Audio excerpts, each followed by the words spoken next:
Tutameia apresenta agora uma nova entrevista da série que estamos produzindo, apresentando, sobre o golpe militar de 64. Está completando 60 anos. Estamos nós aqui nos nossos estúdios domésticos, a Eleonora. O Rodolfo. E do outro lado da tela, conversa conosco hoje, para nossa alegria e satisfação, o senador, o governador Roberto Requião, que todo mundo conhece, mas a Eleonora vai apresentar ainda com mais detalhes antes de fazer a primeira pergunta. Eleonora, a bola está contigo. Governador Roberto Requião, é uma honra, como disse o Rodolfo, o senhor está aqui conosco no Tutameia, estava com saudade aí de falar com o senhor. Roberto Requião não carece de apresentação, é 3 vezes governador do Paraná, senador da República, prefeito de Curitiba, assim, tem um currículo imenso, uma trajetória imensa na política brasileira, advogado, jornalista. Roberto Requião, onde o senhor estava no dia 1º de abril de 1964? Leonora, em primeiro lugar, um prazer enorme estar batendo um papo com você. Estava com saudade do Rodolfo e de você. E quero deixar registrado aqui que a barba do Rodolfo está sensacional, está mais bonita. E em 1º de abril de 64, minha gente, eu era estudante de Direito e aluno do CPOR, Centro de Preparação de Oficiais da Reserva. Eu sou um oficial da reserva pela cavalaria. E nós estávamos profundamente indignados com o golpe. O Ney Braga, nas proximidades do 1º de abril, parece que, se não me falha a memória, havia tido até uma reunião com o João Goulart, mas, no fim, aderiu ao golpe. Aderiu ao golpe e eu e um companheiro de política universitária, já falecido, chamava-se Luiz Carlos Meinert, fomos a uma reunião do Partido Socialista. E lá o pessoal dizia, não, nós temos que fazer uma intervenção mais forte, vamos tomar conta do Palácio, vamos evitar que o governo do Paraná venha a aderir ao golpe militar, mas nós não temos condição porque nos faltam armas para tomar conta do Palácio. Eu e o Luiz Carlos Meinert marcamos uma reunião com eles no dia seguinte, numa determinada hora. E no dia seguinte, nós pegamos uma Kombi, que era propriedade do meu pai. Veja bem, eu era um meninão, né? Eu era estudante progressista, mas eu não tinha um engajamento em organizações revolucionárias e nada, além da visão contra o impeachment. Então, eu e o Mad fomos ao CPOR, abrimos o depósito de armamento e colocamos armamento pesado e munição dentro da Kombi. E, na hora avançada, nós, com a Kombi, fomos ao Partido Socialista. Rodolfo, fugiram todos, não ficou ninguém. E nós ficamos com a Kombi armada, extremamente bem armada, sem saber o que fazer. Então, nós fomos ao Diretório Central dos Estudantes e dissemos lá, tem aqui condição de tomarmos e resistirmos no Palácio ao golpe. O pessoal desapareceu. Ficamos eu e o Luiz Carlos com uma Kombi armada, sem saber o que fazer. O que é que nós fizemos? Nós voltamos ao CPOR, reabrimos a sala de armamento e pusemos de volta o equipamento todo que nós tínhamos tirado. E ficamos, dessa forma, à margem desse processo no seu início. Cá entre nós, foi uma felicidade para nós eles terem fugido, porque não havia nenhuma condição de meia dúzia de meninos e uns rapazes do Partido Socialista enfrentarem uma força militar federal, exército ou mesmo a polícia militar. Então, nós escapamos disso, mas tomamos essa iniciativa. E, a partir dali, nós passamos a atuar na política do Paraná.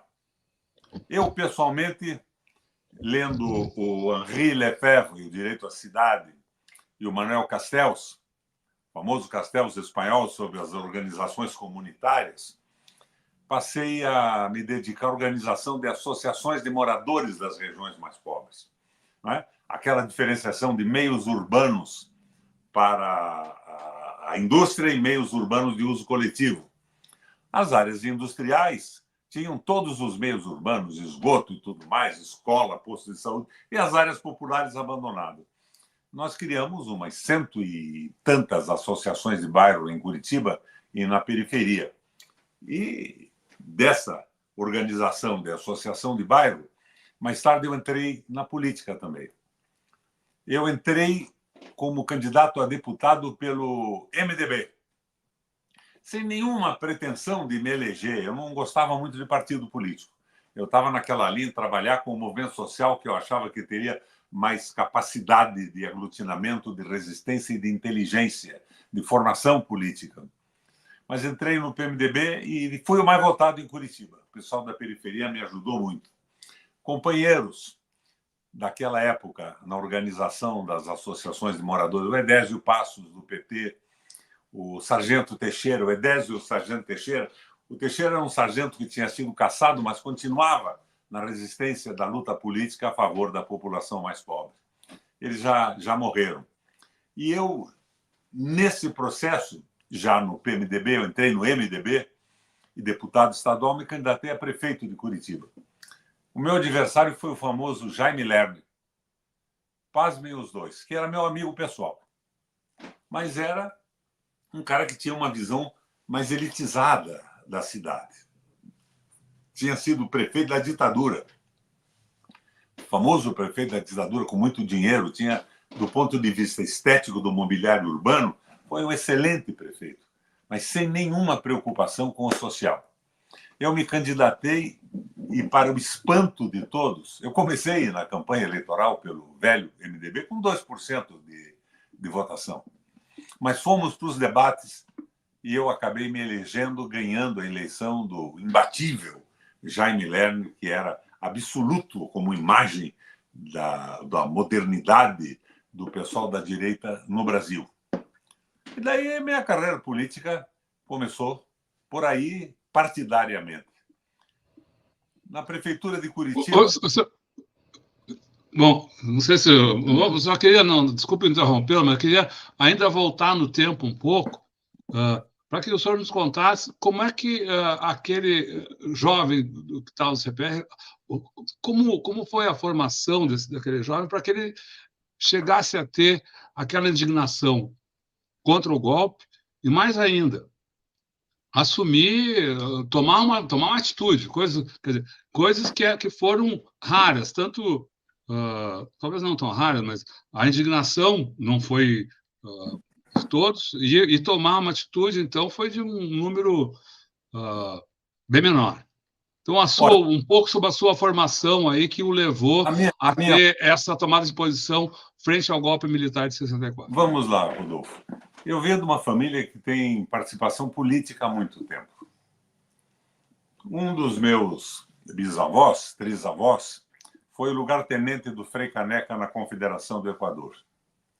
O meu bisavô, que se chamava Justiniano de Melo e Silva, fundou o primeiro Partido Socialista do Brasil. Não tinha ideias marxistas, porque naquela época o partido foi fundado no dia seguinte à proclamação da República. Os textos do Marx não tinham sido traduzidos pelo português, mas era um partido socialista baseado nos utopistas franceses e alguns socialistas russos. Era um partido interessantíssimo. Propunha a reforma agrária, o fim do direito germano-romano e os tribunais de conciliação para desafogar o judiciário. Acabava com os advogados. Os advogados eram juízes, que eram os conciliadores do processo, e acabava com... Esse projeto inteiro está na minha página, Roberto Requião, do Senado. No dia seguinte à proclamação da República, eles publicaram no jornal o estatuto inteiro desse partido. Ele foi fundado em Curitiba, no Rio de Janeiro, São Paulo e no Rio Grande do Sul. E esse meu bisavô era um sergipano, formado em Direito em Pernambuco e que tinha passado alguns anos na Argentina, na universidade, primeira universidade da América Latina, com os jesuítas, uma universidade jesuítica. Então, a minha formação vem daí. Meu pai era um militante.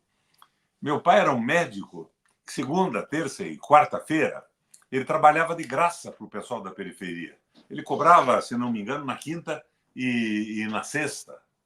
Ele achava que a medicina era uma missão. E ele era filho de um coronel do sertão, da Guarda Nacional, que chamava-se Wallace de Melo e Silva, que foi o sujeito que organizou a primeira greve operária no Paraná. Eu descobri isso depois, quando assumi o governo do Estado, e eu abri o DOPS, botei todas as informações à disposição da sociedade, da imprensa e tudo mais. O meu avô era tido, o coronel Wallace, era tido como comunista. Vocês imaginam o paradoxo? Coronel do sertão da Guarda Nacional, comunista no Paraná. Então, a minha formação familiar era uma formação solidária. Eu nunca me conformei com a exploração de pessoas. E isto vinha da informação de raízes familiares e da minha militância na política de Curitiba. Então, aí que nós começamos esse processo. Governador, agora voltando a esse dia aí do 1º de abril e ao golpe, o senhor estava no CPUR e na universidade. Qual foi a reação dentro do CPUR e na universidade ao golpe? Quando é que caiu a ficha de que era um golpe mesmo, que tinha vindo para ficar? Eu acho que o pessoal entendeu rapidamente. Mas como nós devolvemos para o quartel o armamento, isso passou meio despercebido, quartel do CPUR. E o que aconteceu é que, posteriormente, nós tivemos o DOPS em cima de nós. Eu fui preso dezenas de vezes. E, num determinado momento, nos puseram também nos inquéritos policiais, militares. E eu e o Luiz Carlos Meinert, o Luiz Carlos Meinert era de Joinville, era catarinense. Nós fomos para Joinville, de Joinville para São Francisco. Pegamos um barco, uma canoa motorizada, e desaparecemos aí por uns 60 dias, ficando nas ilhas para fugir da possibilidade da prisão. Até que um dia nós descobrimos que o chefe do inquérito aqui era um oficial tenente, não me lembro o nome dele, como qualquer coisa, como Garrido, Carvalhido. E nós conhecíamos esse cara. E nós resolvemos voltar. Voltamos, viemos para Curitiba, pusemos um terno e nos apresentamos lá. E daí ele diz, mas vocês estão aqui e tal, enquanto tem um inquérito, aquilo acabou morrendo ali. Mas isso não significa que não tivesse uma pressão pesada do DOPS, Departamento de Ordem Política e Social. E neste processo nós fomos até que pudemos participar, eu pessoalmente, de um processo eleitoral. O Luiz Carlos Meinert foi secretário das Finanças do governo de Santa Catarina, com a eleição do Pedro Ivo Silveira, voltou para lá, e a nossa participação política foi por aí. Até que nós começamos a testemunhar, Eleonora, o que acontece hoje, que não vem de hoje. A ditadura militar foi caracterizada pela violência dos generais, com revelações recentes, não é, Rodolfo? De ordem de eliminação física dadas pelo Geisel, de quadros da esquerda brasileira. Um irmão meu foi preso em São Paulo, numa cela ao lado do Rubens Paiva.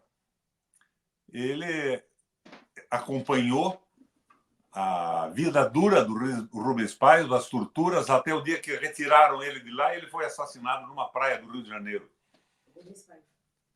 O Rubens Paiva. Então, nós estamos dentro desse processo todo. Mas o Geisel era um ditador, era um autoritário, mas eu não posso esquecer que ele era nacionalista. Foi o Geisel que reforçou a Vale do Rio Doce e a Petrobras. Esta visão entreguista vem na continuidade, Eleonora. Ela vem com o Fernando Henrique Cardoso. Lembra do Fernando Henrique Cardoso? Em parceria com o Enzo Faleto, que eu achava que era um argentino naturalizado argentino, que trabalhou junto com o Fernando Henrique, era um sociólogo. Hoje eu vi na biografia dele uma versão diferente, que ele era chileno, nasceu e morreu no Chile. E aí é que começou a se instalar o entreguismo, a visão do fim do Brasil soberano, do Brasil nação, o Brasil colônia, com aquela teoria da dependência. Ou os brasileiros não têm condição de assumir o desenvolvimento do Brasil, então tem que chamar empresários de outros países que têm educação, condição, inteligência, expertise para fazer o Brasil crescer. Começou com o Fernando Henrique, porque os milicos, com todos os defeitos que tinham, eram nacionalistas. Pelo menos o Geisel era. Não é? A força que o Geisel deu para a Varda Rudolph e a Petrobras é monumental. Quem veio a quebrar, por exemplo, o monopólio do petróleo foi o Fernando Henrique. Fernando Henrique quebrou o monopólio do petróleo e um deputado baiano, que chamava-se Haroldo Lima, que assumiu em determinado momento aquela Agência Nacional do Petróleo, tentou consertar isso com a proposta da partilha, para não entregar completamente. Então, a Petrobras teria uma partilha. Mas o Fernando Henrique, Lucena, Eleonora, o Fernando Henrique vendeu ações da Petrobras. E, posteriormente, o Lula vendeu ações da Petrobras com o Gabrielli, achando que era uma coisa maravilhosa. O Lula imaginava que ele manteria a Petrobras na mão do Brasil com a Golden Share e com o controle das ações ordinárias que tinham direito a voto. Nós vemos que isso realmente não aconteceu. Hoje, 67,6% das ações da Petrobras estão em mãos privadas. E uma boa parte na Bolsa de Nova York. 20% no Brasil, o resto na Bolsa de Nova York, mais ou menos isso. E nós vimos que, com o governo do Temer, o golpe do Temer em cima da Dilma, aquele pessoal, o Pertence, que ele colocou lá na Petrobras, como é que chamava aquele cara? Foi presidente da Petrobras. Que organizou a partir... Sim, eu vou lembrar. Não é Pertence, não é Pertence, eu vou olha, lembrar. Não se preocupe em esquecer, porque isso não é sinal de Alzheimer. É uma falta de lembrança articulada de uma informação... Parente, Pedro Parente. Nem cheguei a procurar no Google, já o HD funcionou aqui. Então, mas, senadora, deixa eu só aproveitar antes da gente... A gente vai seguir nessa questão aí da luta pela soberania, da questão da construção ou da destruição de um projeto de Brasil-nação, mas antes eu ainda queria falar um pouco sobre a questão da política durante a ditadura, porque a gente está vivendo hoje quase que uma negação da história. Não houve ditadura, era tudo... Então, eu queria que o senhor contasse um pouco, já que atuou no MDB, foi candidato, viveu o pacote de Abril, como era o controle da política durante a ditadura? A política duríssima. Companheiros presos, assassinados, rapazes, companheiros meus da universidade, pegaram cadeias de anos. Inclusive, uma época, vale a pena a informação, um grupo de companheiros nossos foi para o Chile, empolgados com Salvador Allende. Daí veio o golpe do Pinochet, eles estavam presos no Estádio Nacional.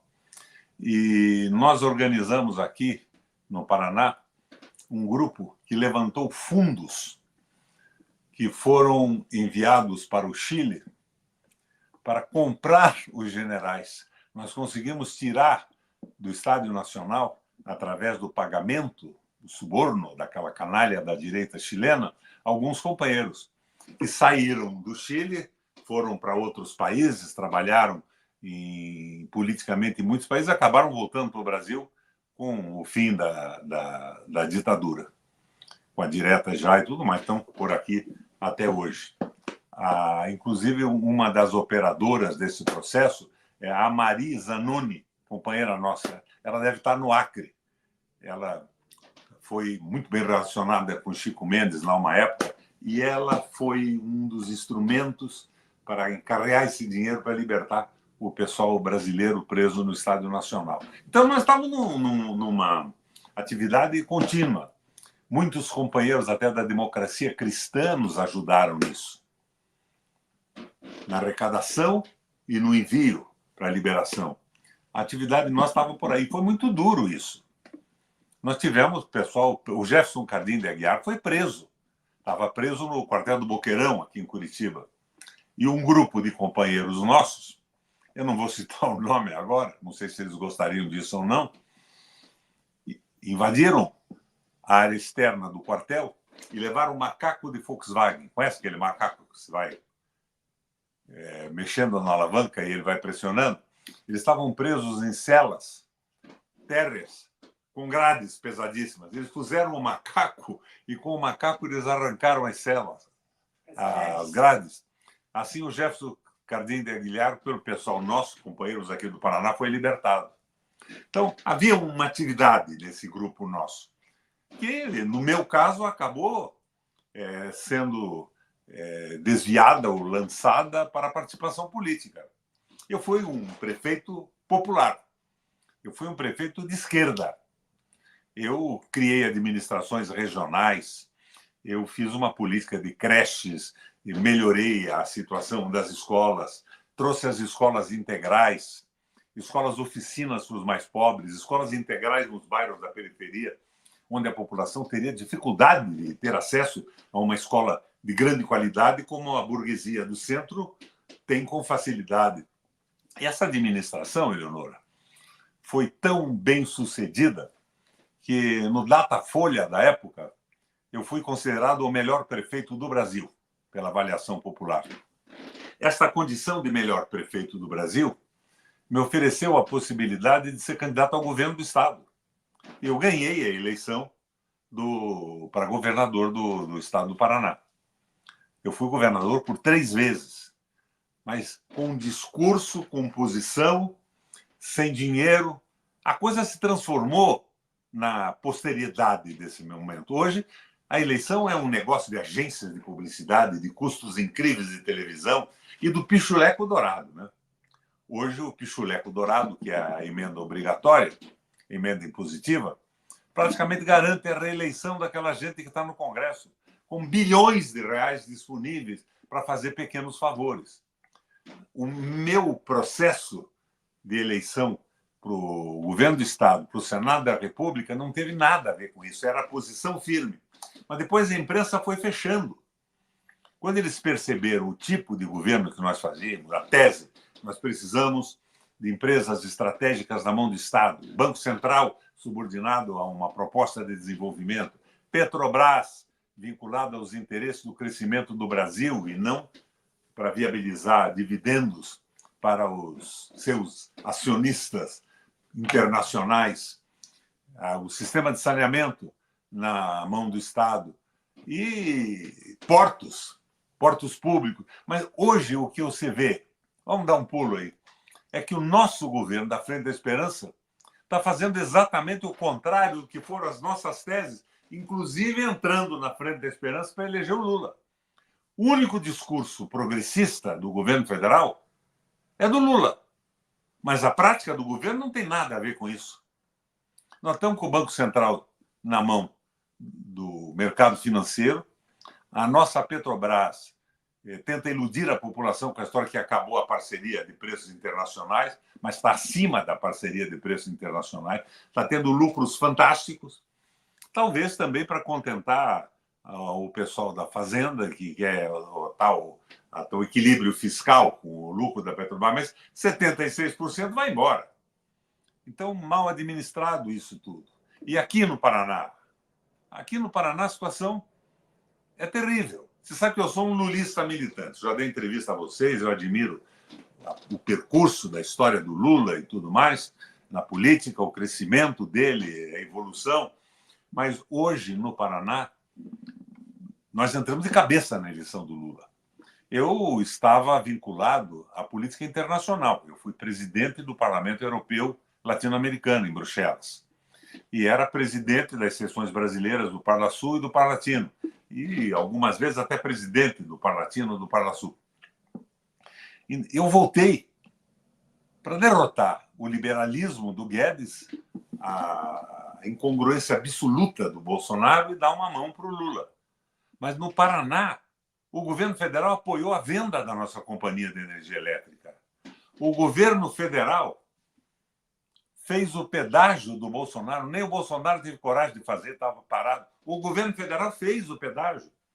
Para vocês terem ideia, o primeiro lote do pedágio foi vencido por uma empresa das Ilhas Caimã, um paraíso fiscal. Vocês imaginem se tem cabimento isso. Mas foi feito pelo Lula. O Lula foi a público anunciar, junto com o nosso governador aqui, o Ratinho, que ia fazer isso. Por quê? Pressionado pela história do equilíbrio fiscal, de pôr dinheiro. E o pedágio do Paraná é um escândalo. Ele foi denunciado pelo Ministério Público Federal, estadual, pelo Tribunal de Contas da União, do Estado, como o maior escândalo do país. Preços absurdos. A tal agência de fomento e o DR do Paraná autorizando aumentos que deveriam vir com obras de duplicação, viadutos que não foram feitos. Então, e o Porto de Paranaguá, que está sendo vendido. Na minha gestão, eu fiz um terminal de álcool lá, que era uma beleza, para impulsionar o mercado de álcool combustível do Paraná, em ligação com outros estados, ou mesmo exportação. Está privatizado. Estão vendendo o porto inteiro. Querem criar, no Canal da Galeta, que é o canal de entrada, um pedágio privado, provavelmente na mão de um paraíso fiscal desses. Então, nós estamos na contramão. E eu acho que, quando eu faço essa crítica que estou fazendo a vocês aqui, em cima da minha militância, da minha esperança, eu entrei na política sonhando em ajudar a transformação do mundo. Eu acho que está faltando solidariedade. Pois é, governador. Justamente eu queria entender o seu raciocínio. O senhor, nas suas origens, e os anos 60, os anos 50, né, que da criação da Petrobras, foram anos em que essa questão nacional, a questão do projeto, estava no auge, né? A gente depois teve a ditadura, que, em alguma medida, preservou algumas características nacionais em várias esferas, né? E basta dizer que essas grandes privatizações que aconteceram agora foram de empresas construídas nesses anos aí, 50 e 60. Pelo Getúlio Vargas. Exatamente, e que a ditadura não tocou, né? Pelo contrário, em algumas áreas até reforçou a questão nacional. Por que o Brasil não conseguiu construir esse projeto a partir justamente da redemocratização? Porque a redemocratização veio com a teoria da dependência do Fernando Henrique e do Enzo Raleiro, que, a meu ver, é ainda o que dirige a cabeça da direção econômica do Brasil. Eu vejo, por exemplo, que a nossa política econômica é muito mais parecida com o Marcos Lisboa, do Instituto INSPER, do que com o PT. Nós estamos numa bagunça, nós estamos sem projeto nacional. Eu ouvi um pronunciamento do Safati, como é que é o nome dele, Safati, que ele disse que não tem esquerda no Brasil mais. Tem uma série de propostas progressistas desalinhadas e não construídas em comum, que vão puxando grupos. É o identitarismo de um lado, é uma coisa do outro, é a aposentadoria, pichulecos compensações e pichulecos dourados, que eu chamo. Pequenos favores aos eleitores. Mas o projeto nacional está abandonado. E eu acho que isso precisa ser feito. Porque o resultado disso tudo, Rodolfo, vai ser uma vitória brutal da direita na próxima eleição. Vamos deixar de fantasia. Nós fizemos algumas pesquisas aqui no Paraná. Pergunta: você apoiaria um candidato apoiado pelo presidente Lula? 57,5% no estado diz não. Em Curitiba, 60%. Agora, por quê? Porque tudo que nós levantamos na campanha eleitoral, a Copel Pública, eu fui governador do estado e fiz a Copel ter a tarifa mais baixa do país na história. Dei energia de graça para os mais pobres e consegui construir 3 usinas hidrelétricas, porque a Copel é uma coisa formidável do ponto de vista da lucratividade. Ela tem um monopólio e o Paraná tem água represada de todo lado, passível de construir usinas hidrelétricas. Mas nós estamos vendo tudo isso acabar. o governo federal apoiando isso, apoiando um pedágio por 35 anos na mão de Ilhas Caimã, que era a proposta do Bolsonaro, que não conseguiu fazer. Foi o nosso governo da frente, para mim, da frente da desesperança, de certa forma, que eu vejo acontecer no estado do Paraná. Então, nós estamos naquela linha da teoria da dependência. Mas o Lula tem um discurso bom. Eu acho que ele tinha que colocar uma proposta que garantisse a soberania, a industrialização, o desenvolvimento econômico. E eu tenho falado nessa proposta insistentemente, acho até com vocês já falei, na proposta aristotélica. O ato meio, o ato eficiente, sem o exagero pela esquerda que a transforma numa proposta insustentável e sem a covardia da aliança com o capital pela direita.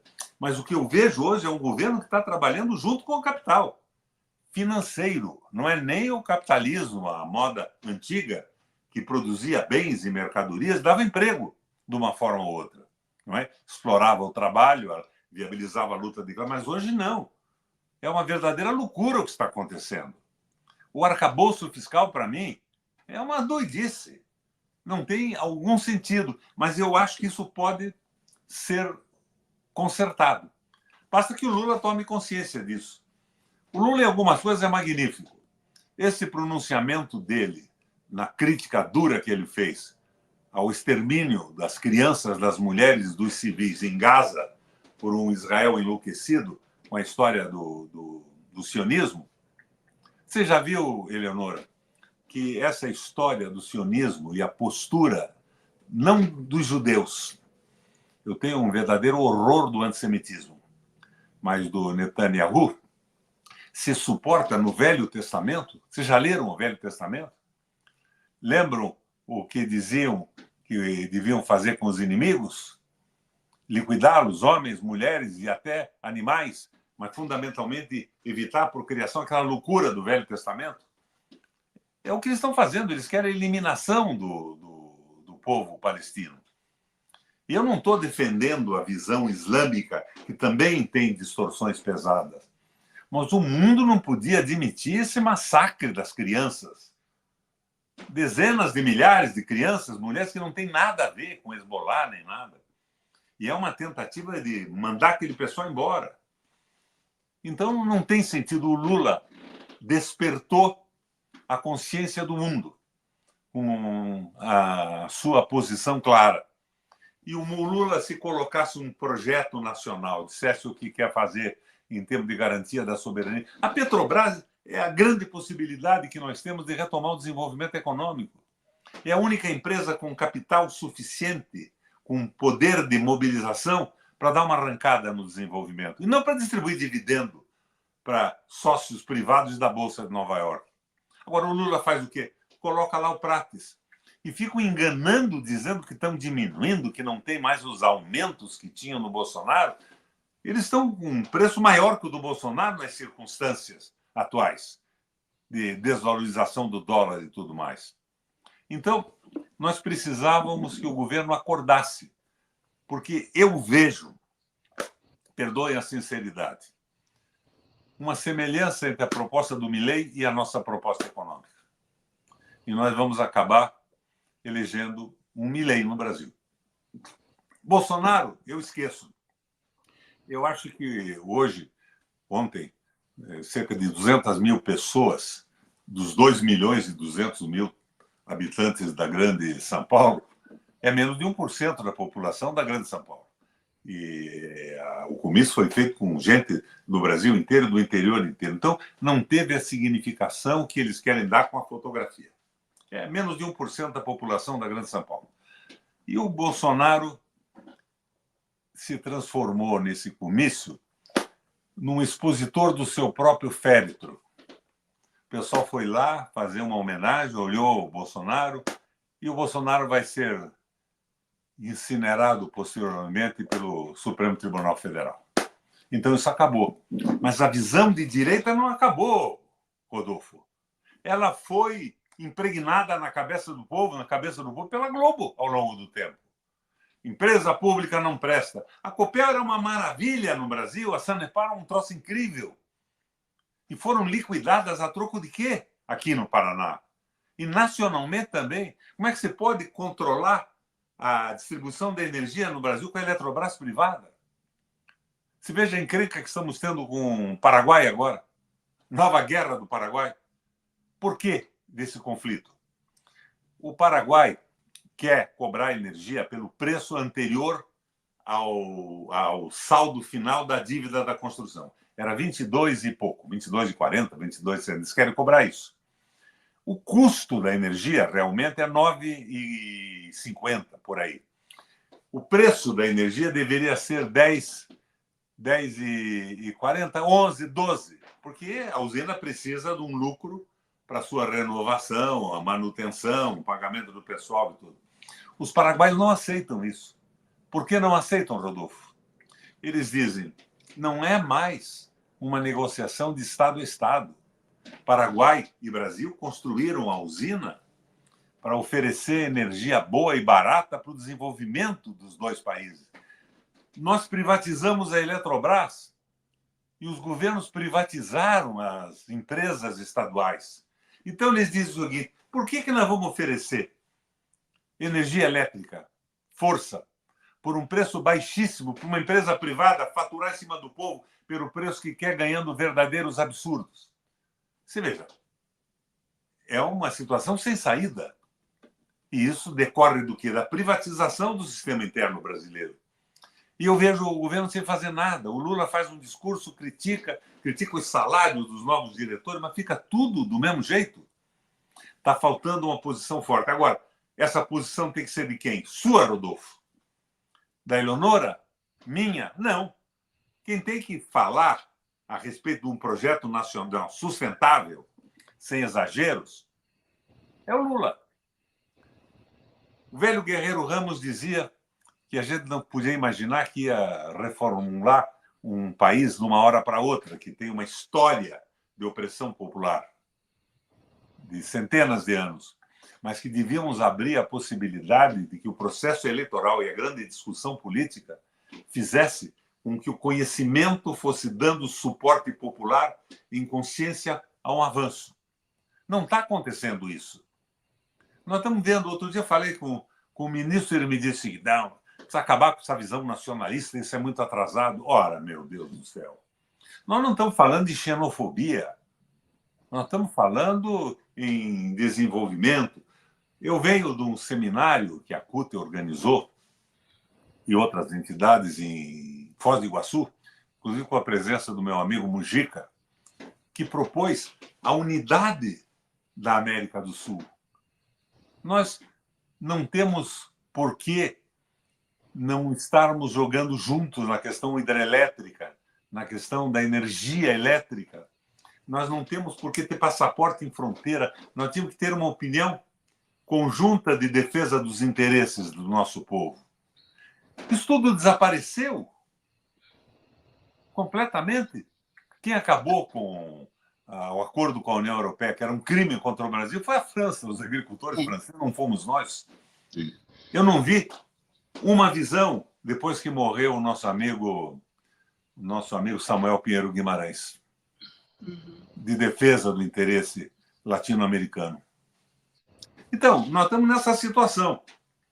E se a gente não mudar, se o Lula não acordar para transformar o seu discurso numa proposta política integrada, um começo, meio e fim, nós estamos indo para um caos total. E não é o Bolsonaro, mas é essa direita que vai acabar prevalecendo, que está com o apoio da imprensa inteira. O que o Lula apanhou da imprensa brasileira por ter sido contra a mortandade de Gaza, ele não praticou antissemitismo algum. Eu disse a vocês, eu pessoalmente tenho horror absoluto ao antissemitismo. Quando eu era candidato a prefeito de Curitiba, Eleonora, eu fui a uma reunião numa sociedade aqui que tinha lá umas 1.500, 2.000 pessoas organizadas pelos árabes que queriam me apoiar. Achei maravilha, fui lá. Daí tinha um palanquezinho, o pessoal subia, um falou, outro falou, e começaram a dizer que queriam me apoiar para um judeu não ganhar a eleição da prefeitura de Curitiba, que era o Jaime Lerner. Aquilo me foi causando um horror tão grande que eu levantei da cadeira em que estava, no meio daquele auditório maravilhoso, fui no palanque, tomei o microfone e disse a eles que eu não queria o apoio deles, que aquele apoio antissemítico, antijudaico era uma coisa que eu não podia aceitar, que era uma excrescência, era uma boçalidade igual à boçalidade nazista. E me retirei da reunião. Deixei todo mundo sozinho lá.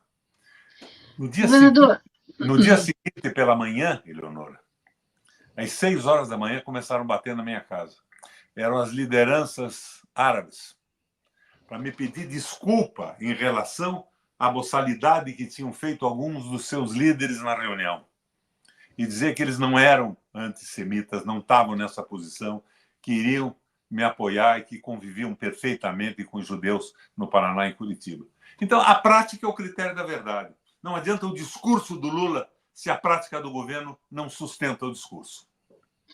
Governador, o senhor conhece por dentro essas engrenagens na própria construção do MDB, na frente que foi o MDB, depois o PMDB, o senhor conhece isso aí muito profundamente. A frente que elegeu o Lula é diferente dessas outras frentes, mas também se constitui uma frente. Comparando os processos de desenvolvimento, na época do Getúlio, depois Juscelino, o que trava o Lula? O Lula acabou de apresentar um projeto de industrialização, várias ideias de industrialização. Essa frente que proporcionou, em certa medida, a eleição do Lula, que, de alguma maneira, reavivou forças que combatiam a ditadura lá atrás e que se unificaram agora, ela não poderá fazer esse projeto? O que trava? Por que falta dar o passo concreto, não só de retórica, em direção a isso? É falta de conscientização da necessidade desse mesmo projeto? Está todo mundo capturado pelo neoliberalismo? Eu tive uma conversa com o Zé Dirceu, num debate providenciado pelo Instituto da Brasilidade, pelo Dark Costa, lá no Rio. E eu, em determinado momento, disse o seguinte: a Frente da Esperança se assemelha, para mim, com a posição daquela madre superiora de um convento que, escandalizada com os estupros que aconteciam com as meninas, em determinado momento disse: minhas filhas, se o estupro for inevitável, relaxem e aproveitem.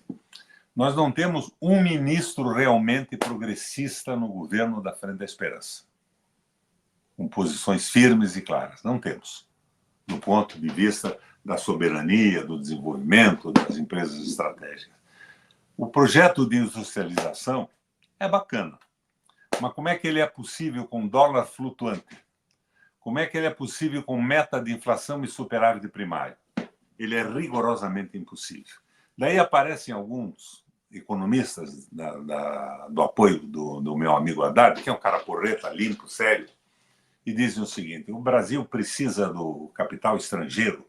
Se nós não estabilizaremos a moeda, se nós não tivermos empresas multinacionais no Brasil. Eu nunca vi besteira nesse nível, nessa altura dos acontecimentos.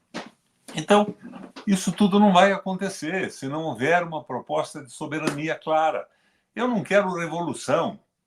Eu quero, na visão aristotélica e do Guerreiro Ramos, eu quero que se abra a possibilidade da grande discussão nacional de informação do povo.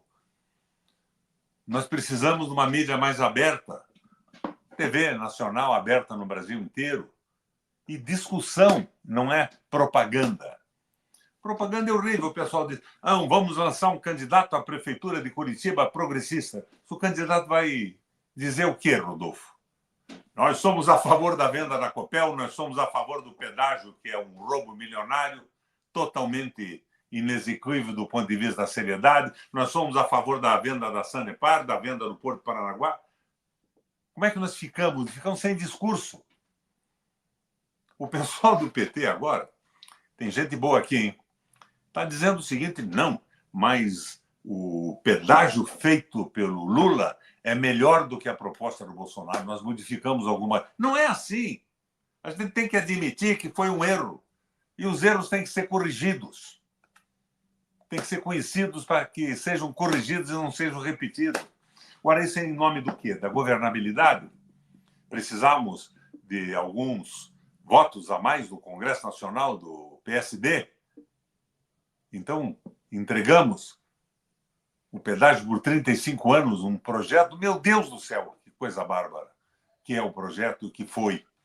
Empresas que roubaram 10 bilhões de reais, aumentaram tarifas ao longo do tempo, não foram responsabilizadas. Acordos com o Ministério Público.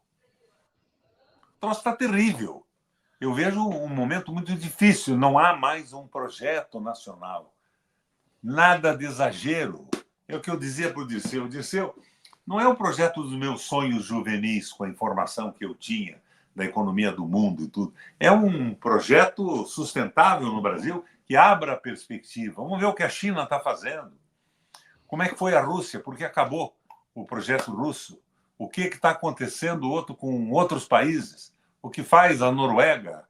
O que o petróleo está sendo explorado no mundo como? 70% estatal e nós estamos privatizando. E com essa conversa mole, que não somos mais parceria internacional de preços, não é verdade. Então, eu acho que nós não estamos num bom caminho e poderíamos ter. Se o Lula acordar, ele põe o país num bom caminho. Se o Lula colocar um projeto, ele ganha o Congresso Nacional. Precisa acabar essa história que o Congresso Nacional tem só picareta. Tem muito picareta. Mas o pessoal quer se reeleger. Não é assim? Estão numa carreira política. E se eles não têm uma proposta, daí eles querem a emenda impositiva. Como é que surgiu a emenda positiva, Rodolfo? Acompanhou isso? Eu estava lá. Surgiu por quê? Porque o nosso governo, o governo do PT, só dava emendas e possibilidades para o pessoal ligado ao esquema central do partido. E os deputados todos, inclusive da base de apoio, que não estavam filiados, não estavam umbilicalmente ligados à estrutura, não tinham nada. Então eles disseram, vamos fazer emenda impositiva, porque daí acaba essa história de uma preferência dada pelo governo central. Fizeram isso. Eu fui contrário, eu votei contra. Mas fizeram isso. E no governo do Temer e do Bolsonaro, isso foi transformado numa coisa enorme. Uma coisa que inviabiliza a possibilidade do governo federal. Não é democracia, está inviabilizando a possibilidade. Então, o que eu acho é que precisa haver um despertar do Lula. Uma proposta de governo. O que queremos fazer com a Petrobras? Não precisa fazer amanhã de manhã, mas diga o quê. E não é colocando o Prates como presidente, nem nomeando caras do mercado para conselho de administração. E distribuindo o pichuleco dourado. Senador, só voltando aqui, o senhor falou que quando foi prefeito, o senhor disse, eu fui um prefeito de esquerda. O que é ser de esquerda? Prefeito popular.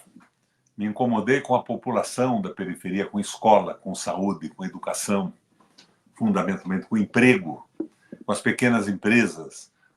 A possibilidade que você tem numa prefeitura e num estado é limitada. A grande possibilidade é a possibilidade do governo federal.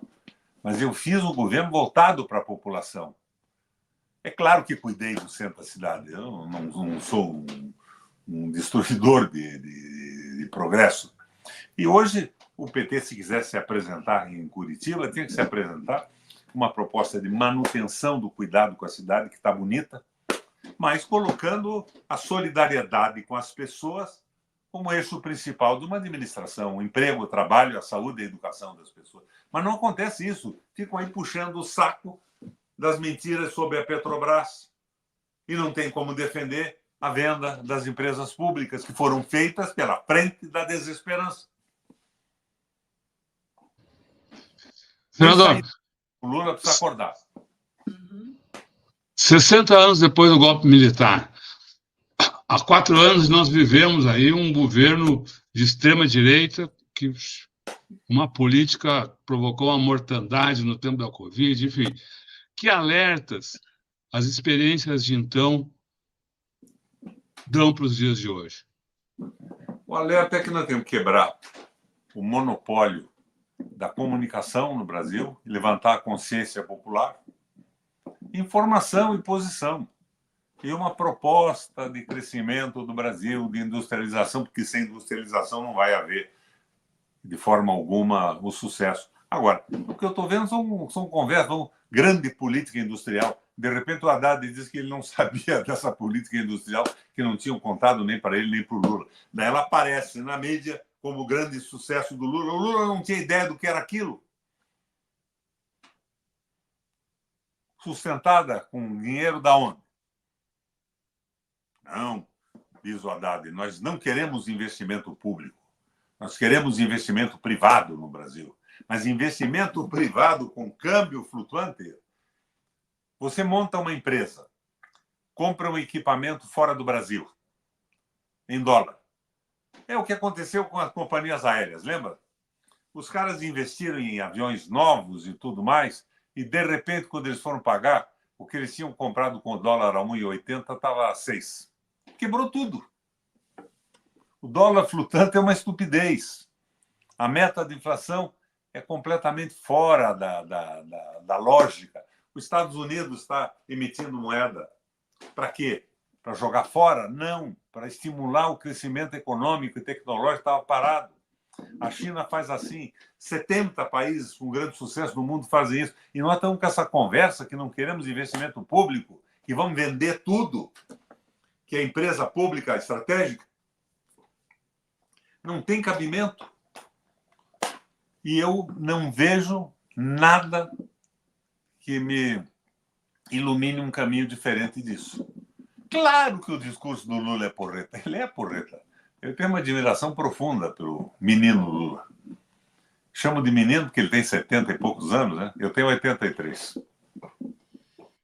Governador, os militares que deram o golpe em 64, depois tentaram dar o golpe há um ano, ou parcela deles, o senhor vê como uma ameaça aos militares, uma ameaça à própria construção desse projeto nacional, já que hoje os militares estão totalmente alinhados com os interesses norte-americanos no Brasil? Como é que o senhor vê o fator militar na construção desse projeto em 64 e hoje? Me perdoe não concordar com você. Os militares não estão alinhados com o projeto norte-americano. Eles estão sem projeto. Os militares são como nós, Eleonora, como você, o nosso amigo, seu marido, como as pessoas que estão nos escutando nesse debate, ou que vão escutar, não estamos gravando por enquanto, né? Eles são brasileiros. Eles tiveram algumas benesses aí com o governo do Bolsonaro e com o Temer, mas eles têm um cunhado que é civil, que está ferrado, eles têm uma mãe que não tem patente no exército, está sem poder comer em casa, eles têm um irmão, uma prima, eles estão envolvidos na sociedade. Se tiver um projeto, nós teremos o apoio. É claro que existem na cúpula alguns que se fascinaram com as benesses dadas pelos norte-americanos, com essa história do liberalismo econômico e tudo mais. Mas não são todos, não. Não vejo isso, não. Falo da condição de oficial da reserva, ASP-OFF, cavalaria. Legal. Senador, a gente quer agradecer muito a sua participação aqui nesse projeto do Tutameia, que procura trazer memória, né, do que foi o golpe militar nos 60 anos desse ataque à democracia no Brasil. Agradecemos a participação do público, lembramos a todos que essa entrevista fica disponível em todos os canais Tutameia. É só buscar por Tutameia TV, você nos encontra nas várias plataformas de podcast, no Twitter, no Facebook, no YouTube. No YouTube, não deixe de se inscrever no nosso canal e clicar na sinetinha para receber avisos de novos vídeos. Visite também o nosso site, Tutameia, o endereço é tutameia.jor.br. E agora, antes das despedidas, a gente volta a palavra para o nosso convidado, para que dessa vez sem perguntas, faça sua fala, mande sua mensagem para o povo que está aqui com a gente e segue conosco pela internet afora. Muito obrigado, senador, a palavra é sua. Rodolfo, nós precisamos de um projeto nacional, moderado, factível, viável, sem projeto nós estamos simplesmente liquidados. Eu tenho esperança que isso ocorra ainda. Mas eu vejo que o meu papo com o Dirceu, o que o Dirceu acabou dizendo? Ele nunca mais foi escutado sobre nada. Eu não estou dizendo que o Dirceu é perfeição também, nem ele, nem eu e nem vocês. Nós temos opiniões que podem estar certas, erradas, por isso que é muito bom o debate. Mas eles estão fechados num esquema que eu acho que é o esquema do Marco de Lisboa, do liberalismo econômico absoluto. E essa abertura da Frente Ampla está transformando isso numa zona política. Não é uma frente ampla, é uma esculhambação, uma troca de cargos, de favores. De repente querem lançar um candidato de direita aqui em Curitiba, à prefeitura, com apoio da Frente da Esperança, para fazer uma troca com o PSB de São Paulo, para apoiar o Boulos. Uma vergonha tudo isso. Está faltando projeto, está faltando... Aliança podemos fazer com todo mundo, aliança programática. E eu insisto naquela história teológica. Em primeiro lugar, o arrependimento. Em segundo lugar, a confissão. Em terceiro lugar, a penitência e então o perdão. Eu não discrimino ninguém, mas desde que tenha um projeto para o Brasil, que não seja uma picaretagem pessoal. E nós temos que escapar disso. A minha esperança é que o nosso governo acorde. Agora, por que o Requião está dizendo o que está dizendo aqui? É o que eu falo todo dia. Então, eu estou sendo colocado totalmente de lado pelo PT. Eu fui candidato ao governo do Estado, sabendo que a eleição aqui era impossível, com o domínio absoluto da imprensa, o fato de eu estar praticamente fora da política do Paraná, presidindo o Parlamento Europeu Latino-Americano, mas entrei para ajudar. E depois fui descartado. Agora, por que eu sou descartado? Porque eu penso como eu penso, que é a forma com que eu expus para vocês agora a situação em que eu vejo o Brasil. Eu não sirvo, essa frente ampla não tem lugar para nacionalista, não tem lugar para brasileiro, não tem lugar para quem procura a soberania do país. Que frente ampla é essa? É uma frente de centro-direita e está complicando o Brasil para consolidar o liberalismo econômico. O governo nosso está consolidando o liberalismo econômico, consolidando as privatizações e tudo mais. Isso vai acabar muito mal, porque nós teremos, assim como os erros do peronismo na Argentina, finalmente na mão daquele maluquete que era o Massa, acabou entregando para o Milei, o governo, nós vamos ter, depois da consolidação, a garantia da permanência do liberalismo econômico com um governo que vai detestar a Frente da Esperança. Então é isso, nós temos que mexer nisso e criticar construtivamente. Não é para acabar com... Eu sou lulista declaradamente, mas eu sou, acima de tudo, brasileiro. E quero ver um projeto de Brasil funcionando. E essa polarização é ridícula. Eu sou bolsonarista, eu sou lulista, mas por que ninguém sabe? O Bolsonaro é mau, o Lula é bom. O Lula é mau, o Bolsonaro é bom. O enterro do Bolsonaro vai ser feito pelo Supremo Tribunal Federal. Mas a direita continua criticando o Lula e elogiando o liberalismo do governo federal. Vocês acompanham isso todo dia. Cada bobagem liberal que fazem, tirando a visão nacional em relação a empresas estratégicas, a criação de indústrias brasileiras. Eu tive com o Mujica, lá no Paraguai. O Mujica me dizia o seguinte: Requião, Brasil e América Latina toda, América do Sul, tem 7, 8% da população do mundo. Nós tivemos cerca de 70% a 80% do número de mortes por Covid do planeta Terra. E nós não temos domínio nem de uma vacina, não tivemos. Nós não temos domínio da indústria farmacêutica, das pesquisas, não temos domínio de nada. E estamos continuando assim. Daí eu vejo, não queremos as multinacionais no Brasil. Que bom que venham multinacionais, mas não para nos colonizar. Isso não dá certo, mas é o que eu vejo. É o Marcos Lisboa, com seu liberalismo enlouquecido, comandando a proposta brasileira. Não sei nem se o Marcos pensa assim ainda. Eu lembro dele lá nos debates do Senado Federal. Obrigado pela oportunidade e espero que na próxima vez que nós batemos um papo, a tua barba não esteja na cintura já. Porque a última vez ela estava por aqui, agora está aqui. Tá certo. Então, Muito obrigada, obrigado. governador. Muito obrigada. Obrigado. Boa noite. Um Boa noite, abraço. pessoal. Tchau. Tchau. Tchau. Halau Akbar.